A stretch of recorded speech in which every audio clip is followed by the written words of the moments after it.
You ask Tiger to solve. This deals with linear equations with one unknown. The final result is f equals 9/4. Let's solve it step by step. Swap sides. Isolate the f.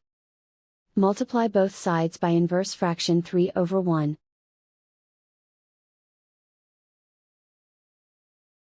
Group like terms. Multiply the coefficients. Simplify the fraction.